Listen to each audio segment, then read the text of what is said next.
તો hello guys, welcome back to HR blogs. અને આજના વિડીયોના અંદર એક જોરદાર તમને ચમત્કારી મંદિર બતાવવાનો છું. ચમત્કારી મંદિર એટલે કહું છું કે જ્યાં આગળ જો તમે જશો અને તમને કિડની સ્ટોન રિલેટેડ પ્રોબ્લેમ હોય, એટલે કે તમને પથરીનો પ્રોબ્લેમ હોય અને ત્યાં તમે જતા રહ્યા તો તમારી પથરી એકદમ નીકળી જ જશે એમ. કેમ કે મને પોતે પથરી હતી, મારી બધી પથરી નીકળી ગઈ, એટલે મેં આ વિડીયો બનાવ્યો રિવ્યૂ તરીકે કે ભાઈ ઓરિજિનલમાં અહીંયા પથરી નીકળે છે અને તમે આ વિડીયો જોતા હોય ને જો તમારા ફેમિલી મેમ્બર ફ્રેન્ડ્સમાં કોઈને પથરી રિલેટેડ પ્રોબ્લેમ હોય તો આ લોકોને શેર કરી દેજો, તો શું એક સેવા થઈ જાય. અને હા ગાઈઝ, એક બીજી વાત કે જો તમે ચેનલ ઉપર નવા હોય તો ચેનલને લાઈક શેર અને સબસ્ક્રાઈબ કરવું ના ભૂલતા. અને આજના વિડીયોના અંદર આખો ડિટેલ બ્લોગ બનાવવાનો છું કે હું અહીંયા મારા ઘરેથી ઠેક મંદિર સુધી જઉં છું, ત્યાં આગળ અમે શું શું કરીએ છીએ રસ્તામાં, અમે બધું જ તમને બતાવીશ. બરોબર? તો વિડીયો જોવાની જોરદાર મજા આવશે. અને છેલ્લે ગાઈઝ તમને એક ચમત્કારી ટેમ્પલ જોવા મળશે. તો ચલો ગાઈઝ, વિડીયોને કરીએ સ્ટાર્ટ. ગાઈઝ, આપણા ઘરેથી હવે નીકળી ગયા છીએ આપણે અને બસ સ્ટેન્ડ જઈએ. બસ સ્ટેન્ડથી આપણે જઈશું ઊંઝા, અને ઊંઝા આવીને આપણે આપણા મામા પિકઅપ કરવાના છે. તો ગાઈઝ, બસ થોડી ડીલે હતી, જેના કારણે મારે પ્રાઇવેટ વ્હીકલમાં બેસીને જવું પડ્યું. અને ઊંઝા ઉતરીને ભાઈ પાસે પૈસા ખુલ્લા નતા, તો મેં એમને કહી દીધું કે દુઆ અમને યાદ રાખો. અને એવું કહેતા જ મારા મામા આવી ગયા ગાડી લઈને, અને ગાડીમાં બેસીને અમે નીકળી ગયા છીએ રસાયણા જવા માટે.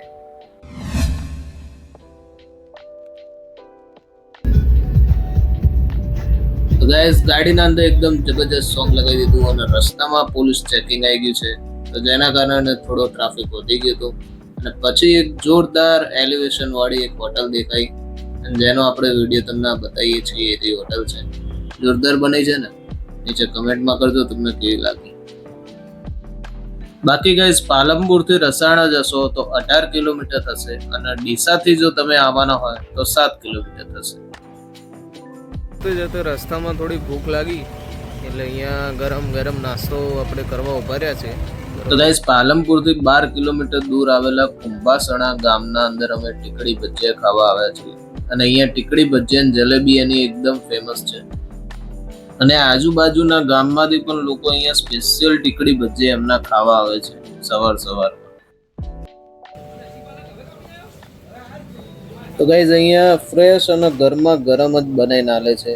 જો ઓર્ડર કોઈનો આવે તો જ બનાવવાના, એ રીતનું જ અહીંયા સિસ્ટમ ચાલે છે. બધું વસ્તુ લાઈવ છે, ઓપન છે, જે તમારે જોવું હોય જોઈ શકો છો. જલેબી પણ એકદમ લાઈવ બને છે અહીંયા. તો ગાઈઝ, આ છે આપણા ટીકડી ભજીયા. બોલતે બોલતે જ મોઢામાં પાણી આવી જાય એવા, અને જોરદાર જલેબી, અને એનો તમે ભાવ પણ જોઈ શકો છો અહીંયા. તો ગાઈઝ, અહીંયાથી એક સીધો શોર્ટકટ હતો રસાયણા વીર મહારાજ મંદિર જવાના માટે. અને ગાઈઝ, ફાઇનલી આપણે પહોંચી ગયા છીએ વીર મહારાજના મંદિરે.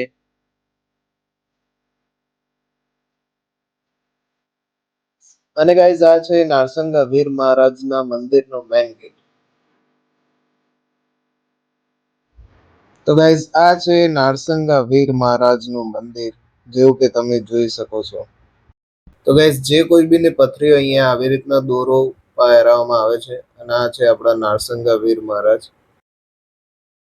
અને ગાઈઝ, અહીંયા જેટલાની પણ પથરી નીકળે છે એ બધાની પથરી અહીંયા સ્ટોર કરવામાં આવે છે.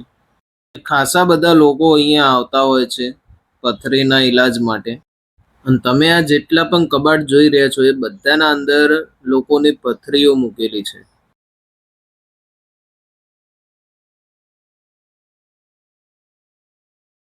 તો ગાઈઝ, હવે આપણે નીકળી ગયા છીએ ઘરે જવા માટે. અને આજનો બ્લોગ તમને કેવો લાગ્યો નીચે કમેન્ટ બોક્સમાં જરૂર કહેજો. અને જે કોઈ બી મિત્રોને પથરીનો પ્રોબ્લેમ હોય એ લોકોને આ વિડીયો ચોક્કસ શેર કરજો. બાકી ગાઈઝ, મળીએ એક આવનારા નવા વિડીયોના અંદર. જય શ્રી રામ, જય શ્રી કૃષ્ણ.